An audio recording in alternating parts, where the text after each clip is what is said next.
Why your budget keeps breaking. Even when you try hard, you sit down, you plan everything, you promise yourself this month will be different.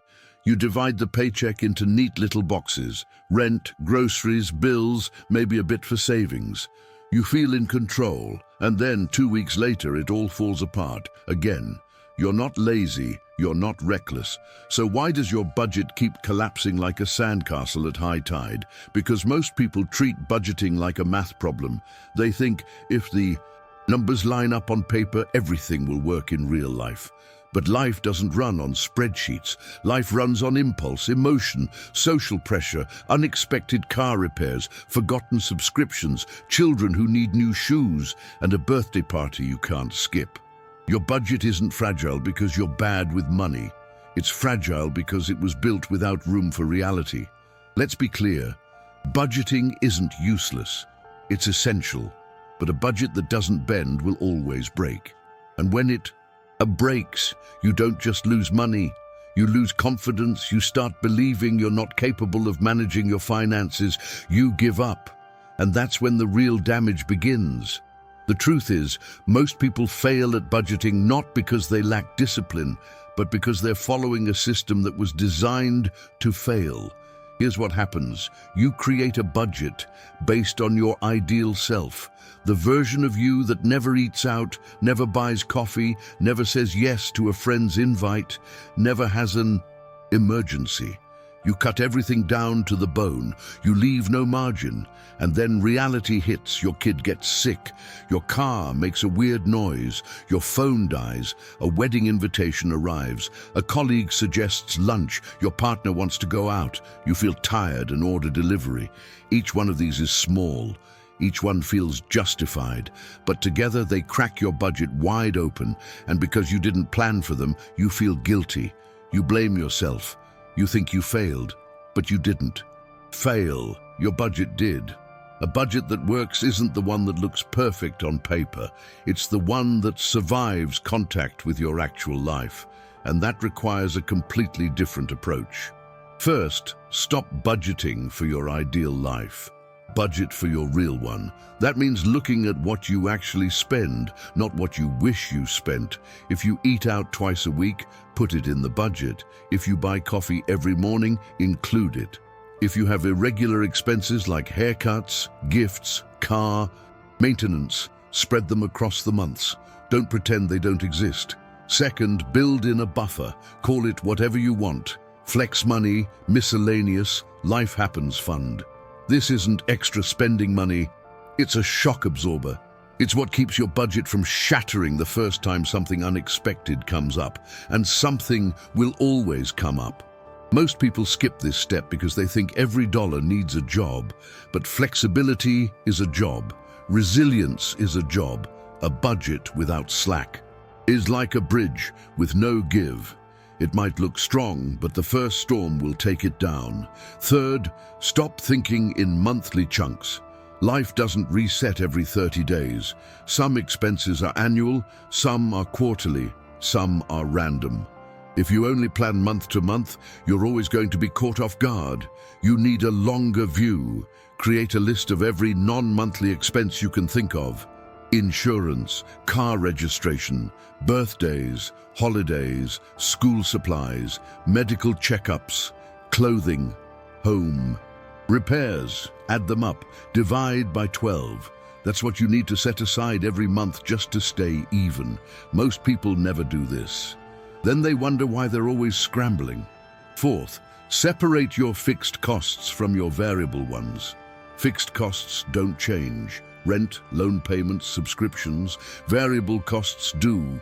Groceries, gas, entertainment. Your goal isn't to eliminate variable costs. It's to keep them within a range. That range should be realistic, not aspirational. If you set your grocery budget at half of what you actually spend, you're not being disciplined. You're setting yourself up to fail, and every time you fail, you lose a little more belief in your ability to control your finances. Fifth, track your spending, but don't obsess.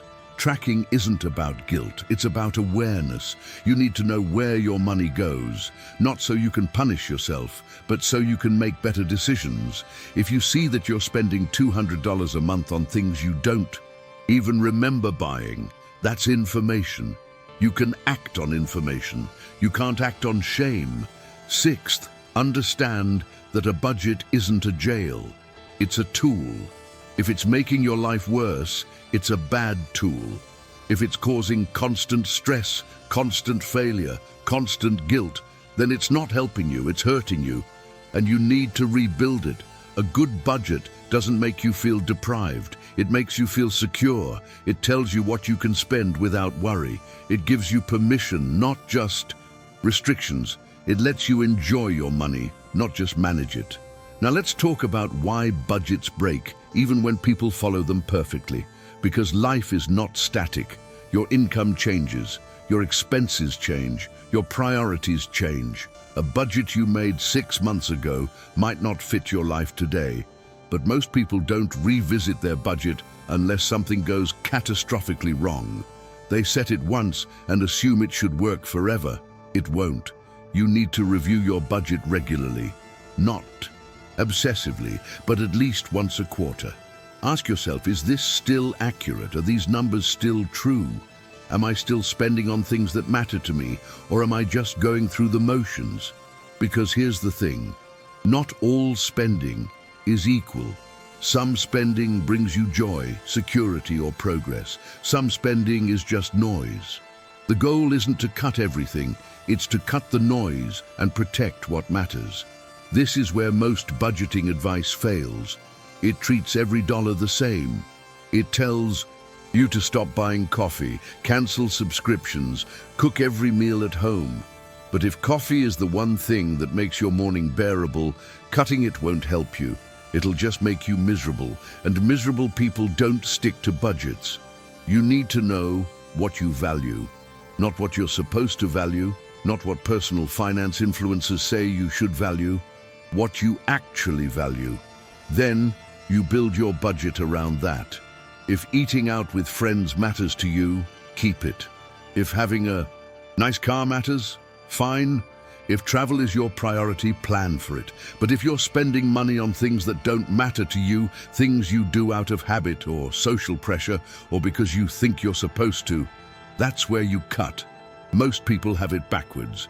They cut the things they love and keep the things they don't even notice. Then they wonder why budgeting feels like punishment. Let's address something uncomfortable. For many people, the budget isn't the problem. The income is. You can only stretch a dollar so far. If your expenses genuinely exceed your income, no amount of budgeting will fix that. You can optimize, you can cut, you can sacrifice, but eventually you hit a wall. At that point, you don't need a better budget. You need more money. This is not a failure, this is math. And pretending otherwise just adds guilt to an already difficult situation. If you're in that position, your energy is better spent finding ways to increase income than torturing yourself over a budget that can't possibly work. That might mean a side job, a career change, learning a new skill, asking for a raise, or rethinking your living situation. None of that is easy. But it's more productive than beating yourself up for not being able to make $500 cover $1,000 in expenses. Now let's talk about the psychological side of why budgets break. Humans are terrible at delayed gratification. We're wired to prioritize immediate comfort over future benefit. That's not a character flaw, that's biology. When you're tired, stressed, overwhelmed, or sad, your brain doesn't care about your long-term financial goals. It cares about feeling better right now. That's why you order takeout after a hard day. That's why you buy something you don't need when you're bored. That's why you say yes to things you can't afford when you're trying to fit in. It's not weakness, it's human. A budget that ignores this will always fail. You can't willpower your way through life. You need systems that work with your brain, not against it. That means removing friction from good decisions and adding friction to bad ones. Automate your savings. Set up automatic bill payments. Use separate accounts for different purposes. Make it harder to impulse spend. Make it easier to do the right thing without thinking. Because the truth is, if you have to rely on discipline every single day, you're going to lose. Discipline is a limited resource. You use it up at work, with your kids, in traffic, in 100 small decisions throughout the day. By the time you're deciding whether to order pizza or cook dinner, you're running on empty. And that's when the budget breaks. Another reason budgets fail, they're too complicated. If your budget has 47 categories and requires an hour of data entry every week, you're not going to stick with it. Complexity is the enemy of consistency. Keep it simple. Group expenses into big buckets: housing, food, transportation, debt, savings, everything else. That's it. You can add detail later if you need it, but start simple. A simple budget you actually follow is infinitely better than a perfect budget you abandon after 2 weeks. Let's talk about the social dimension. Money is social. You don't spend in a vacuum. You spend in the context of friends, family, co-workers, culture, and expectations. If everyone around you spends freely, it's hard to stick to a budget. If your social life revolves around expensive activities, saying no feels like isolation. If your family expects you to contribute financially in ways you can't afford, the pressure is immense. Your budget doesn't just compete with your impulses, it competes with your relationships, your identity, your sense of belonging. And that's a fight most budgets lose. You need to be honest about this.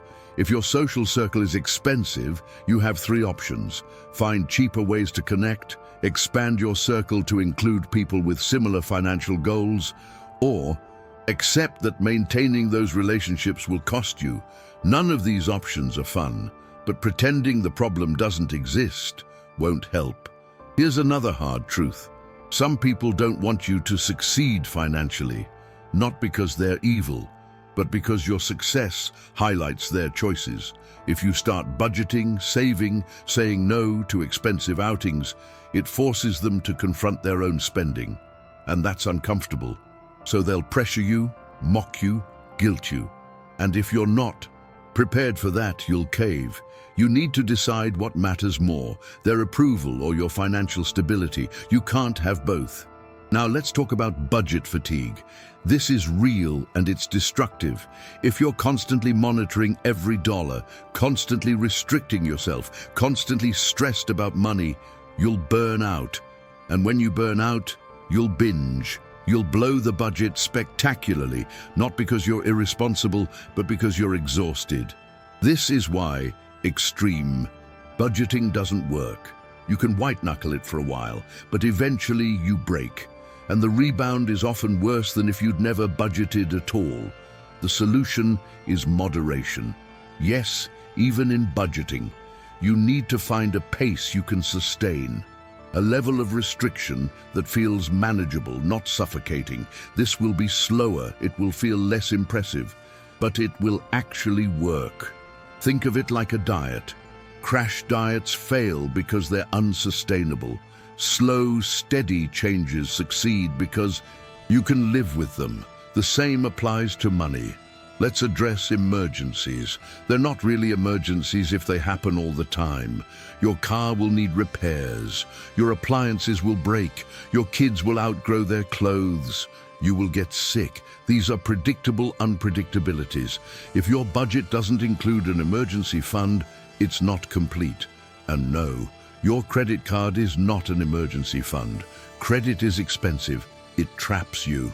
An emergency fund is cash you own, set aside for when life happens. How much? Start with $500, then $1,000, then 1 month of expenses, then 3, then 6. This will take time. That's fine.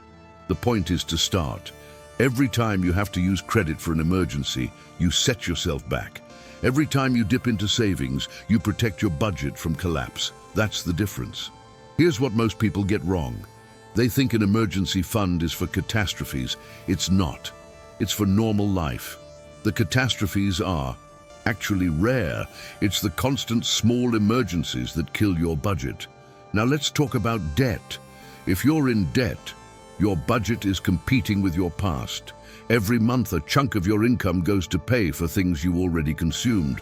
That money is gone before you even see it, and it makes everything harder. You can't budget your way out of debt if you're still creating new debt. The hole just gets deeper. You need to stop digging first. That means no new debt. Not for anything. Not even if it's on sale. Not even if it's a good deal. If you can't pay cash, you can't afford it. This is brutal if you're already stretched thin. But it's the only way forward. You have to break the cycle. And that means short-term pain for long-term stability. Once you stop creating new debt, you can start chipping away at the old. Pay minimums on everything except the smallest debt or the highest interest debt, depending on which strategy works better for you. Then attack that one with everything you've got. When it's gone, move to the next. This is slow, this is frustrating, but it works. Let's talk about lifestyle inflation. This is the silent killer of budgets. Every time you get a raise, your spending rises to match. Every time your income increases, your expenses increase. You never get ahead because you never let yourself. This happens because we adapt quickly. What felt like a luxury last year feels like a necessity this year. What felt like enough last year feels like deprivation this year. We're always chasing the next level of comfort, and that chase keeps us broke. The solution is conscious decision-making. When your income increases, decide in advance what you'll do with the extra money. If you don't decide, it will disappear into your lifestyle and you'll never notice. But if you commit half of every raise to savings or debt repayment before you adjust your spending, you actually make progress. Here's a truth that sounds harsh but needs to be said. If your budget keeps breaking, it's not bad luck. It's bad design. And bad design is fixable. You need to stop doing what doesn't work. Stop copying someone else's budget. Stop following rigid rules that don't fit your life. Stop pretending you're someone you're not. Start with honesty. Look at your real spending, your real priorities, your real constraints. Build a budget around that. Not around who you wish you were, but around who you actually are. Then test it. Live with it for a month. See what breaks. Fix it. Try again. A budget isn't something you create once. It's something you refine over time. It's a tool that evolves with your life. Most people quit too soon. They try once, it doesn't work, and they give up. They decide they're bad with money. They decide budgeting doesn't work for them, but they didn't fail, they just didn't iterate. Success isn't about perfection. It's about persistence. It's about trying, adjusting, trying again. It's about building something that actually works for you, not for someone else. Here's the final piece. A budget is not the goal. Financial stability is the goal. Peace of mind is the goal. Freedom is the goal. The budget is just the tool. And if the tool isn't working, you change the tool. Too many people treat the budget like a religion. They follow it blindly, even when it's making their life worse. They sacrifice their happiness, their relationships, their sanity, all to stay within the lines of a spreadsheet. That's not financial responsibility, that's self-punishment. A good budget serves your life. It doesn't run it. It gives you clarity, control, and confidence. It lets you spend on what matters without guilt and cut what doesn't without loss. It adapts when your life changes. It bends without breaking. If your budget is making you miserable, you don't need more discipline. You need a better budget. So here's what you do. Forget everything you've been told about how budgets should look. Forget the rules. Forget the judgment. Start fresh. Write down your income. Write down your expenses, all of them. The big ones and the small ones. The regular ones and the random ones. Be ruthlessly honest. Then look at the gap. Is there one? Good. That's your margin. Protect it. If there isn't one, you have a different problem and you need to address it honestly. Next, build in flexibility. Add a buffer. Plan for the unexpected. Leave room for life. Then, simplify. Cut the complexity. Make it easy to follow. Automate what you can. Remove decisions. Make the right choice the default choice. Review it regularly. Adjust as needed. Don't set it and forget it. And most importantly, be kind to yourself. You're not perfect. Your budget won't be either. That's okay. Progress matters more than perfection. Your budget will break sometimes. That's not failure, that's data. It tells you where the weak points are. You fix them and move on. Because the goal isn't a perfect budget. The goal is a life where money supports you, instead of stressing you. And that's not built in a day. It's built one decision, one adjustment, 1 month at a time. You're not broken, your budget is. And that's fixable.